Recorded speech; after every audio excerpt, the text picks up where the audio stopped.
What's going on, my Reef Aquarium comrades? It's been a while since we told you about this temporary holding pond for that aquarium that we failed to move due to a stand breaking. If you missed those videos, definitely go back and see the tank move, the setup of the saltwater pond, and then the very nice stand that we built for it. This pond's been going for about 2 months, and man, I'm just sick and tired of not really being able to see the very large blue tang and very white yellow tang that live in here, because when the flow is going, you can't see through the surface, and so we're rarely looking at the tank, so they're spooked. They don't associate us with the food quite yet. So we did get a nice outbreak of hair algae, and we did treat for red slime one time because the red stuff was going a little crazy. So we're gonna have some work to do to kind of curate this rock before it goes into the tank.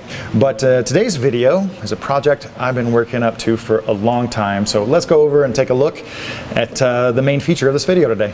So like I said, I've done a ton of homework because I've never done it before, and so I really want to do it right. You know, if you're going to take the time to do something, might as well do it, you know, really well and thoroughly.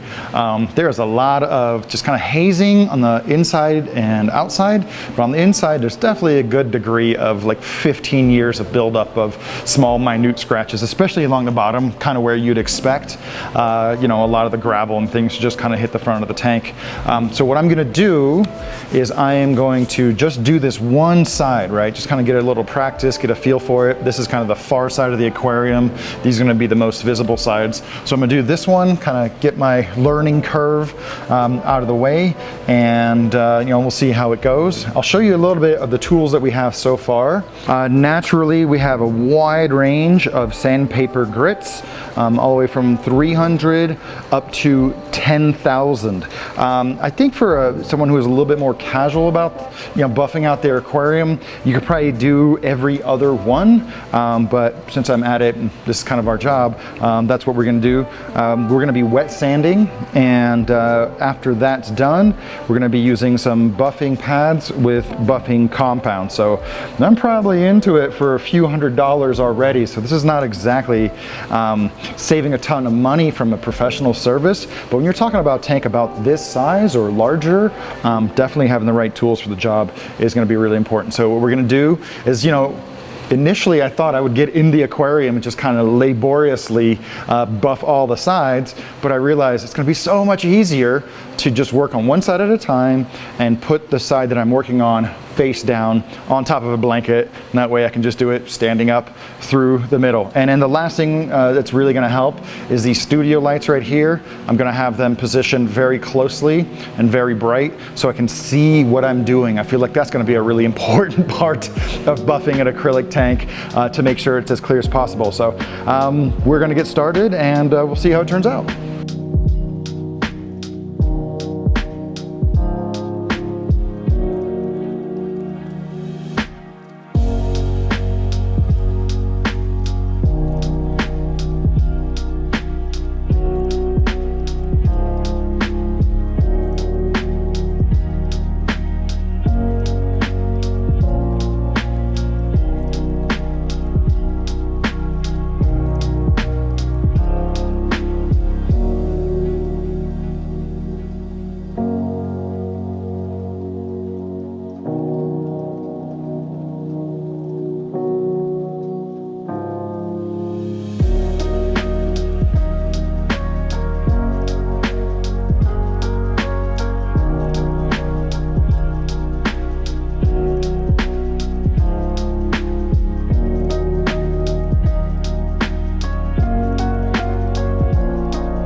I have to tell you guys, refinishing the inside and outside of this aquarium has been a monumental project, but we definitely succeeded in removing all of the most egregious scratches that this aquarium had accumulated over 15 years of just normal use and scraping. It was definitely a huge learning curve figuring out what I needed to do, and then once you actually do that, practice that skill, there's just a lot of nuance into how everything comes together.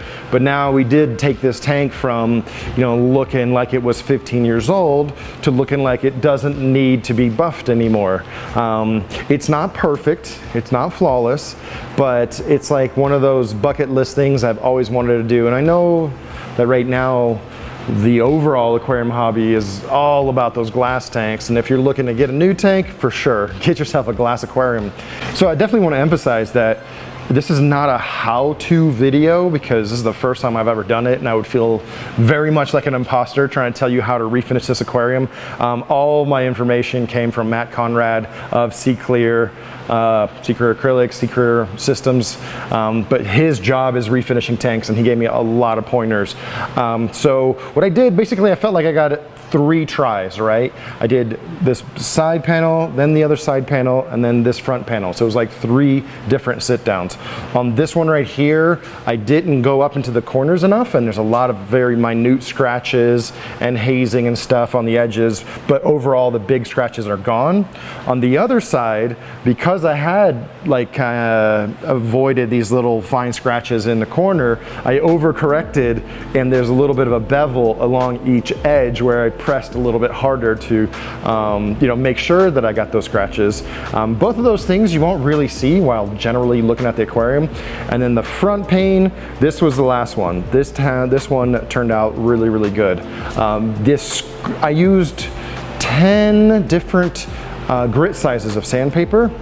And I started with 320, and after I was halfway done on this one, I realized that the scratches weren't coming out. So I had to go to Home Depot and buy some 240 grit sandpaper to really grind all the rest of those scratches out. One thing I want to say is, just while you're doing it, you realize that there's a lot of prep work, especially with a used aquarium that had, you know, crusting organisms in the corners and the back, and little bits of calcium carbonate that were falling in. So before we did this tank, there was a lot of cleanup, a lot of acid to try to dissolve some of that calcium carbonate. And as you're going along, you really want to keep cleaning up all those particles. So I know that was a little bit of a longer montage, but that's kind of what I have to demonstrate for you as far as what I did for this process. You know, I started with the wet sanding. I started with way too much water, almost like a pool, and that's really not good for a plug-in sander. So I made sure to, 1, plug it into a JFCI outlet in case there was any issues, and then as I went along, I used less and less water to the point where I just barely had a film of water while I was wet sanding, and that worked better and better and better. So like I said, this is my first time doing it, even though I did 3 panes. So, you know, I think you'll feel out your technique yourself. Just kind of go back and forth as much as you can possibly stand, side to side, front to back. You know, other patterns that are consistent if you want to do it that way. And one small tip is to use sandpaper without holes, right? If you're wet sanding, you don't want to be drawing all that stuff through your sander, which will almost invariably get ruined. And interestingly enough, I kind of knew this about our sander was going to get ruined, but halfway, or when I started doing the front pane, it straight broke. The bearing there, you can see all the bearings are just totally shot. This was actually damaged beforehand. We've had this and just kind of used and abused it for quite a while. This was not exactly cheap. If you want to really do it right, really grind out some deep scratches, you know, you're going to have to put in some work and some money. And so just to give you kind of a financial breakdown, the sandpaper was about $30 for 10 pieces of 10 different grits. The polishing pads I got were high quality 3M. They were $65. So the polishing compound that was completely used up on this tank, that was $42. The replacement sander, which I knew was going to happen, I didn't realize it was going to break one, that was $60. and then I rented the buffer polishing tool, and that was another $45. So I'm into it for at least $250 on things that I actually spent, and about 15 hours of pretty hard work. So I buffed or sanded all 3 sides on the inside, and those are about 3 hours a piece, and then I buffed each inside panel, that was about an hour each, and then the outside, because I didn't have to get into the aquarium, that was so much easier. So I spent about an hour all around the outside for the buffing, for a total of about 15 hours. So like I mentioned before, you know, everybody's got glass tanks now, so this is not a super applicable DIY project for a lot of folks, but there was a time when acrylic aquariums were really like the dominant format of aquariums in the aquarium hobby, which means there's a lot of used tanks out there that are going for almost free or next to nothing, except for the work that you put into it. So man, if I knew that I was gonna be this involved with this aquarium as far as like setting up a saltwater pond, building a brand new stand, buffing the tank, I definitely wouldn't have taken it. I'm very happy with how it turned out. And so the question remains, should you do it? If you have an average aquarium that really approximates kind of modern tank sizes that are available in glass, I would steer you to just replace the tank with a glass aquarium. But if you happen to come across or currently own a larger aquarium, interesting dimensions, or some really thick acrylic, and you realize that, you know, it's going to be a few $100s at minimum, and you know, a good handful of hours depending on the size of your aquarium, then sure, go for it. But if you want a professional finish, definitely reach out to a company like Sea Clear and Matt Conrad, because I worked really hard on this aquarium. I did so many passes, and when you look through it, it looks really, really clear. When you look at an angle, you can see kind of like the imperfections, and so I'm just like amazed at how those guys can get a mirror finish, really turning the acrylic back into brand new condition. All right, so that concludes part 4 of moving a reef tank, which is turning out to be more of like a complete overhaul of an existing reef aquarium by the time it's all said and done. But now that the tank is up and buffed, man, it's all downhill from here. This is one of the hardest projects I think I've ever done here at the Reef Builder Studio. The 15 hours I spent just polishing this aquarium, I could have built an entire other reef tank with that time, but it was really rewarding. And now that that's done, it's just going to be so easy. We just have to do a little bit of light plumbing, kind of drill the back of the stand, install some electrical, figure out what we're going to do for the sump and return and skimmer, and that probably won't take another 2 months like it took when we first started this video series. So thanks for joining me on this long haul project. I hope some of you are getting something out of it. If nothing else, you're being entertained and enjoying some of the content material. I want to thank everybody for tuning in.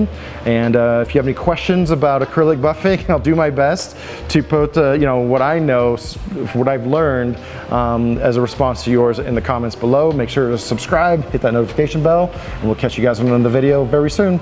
Bye guys.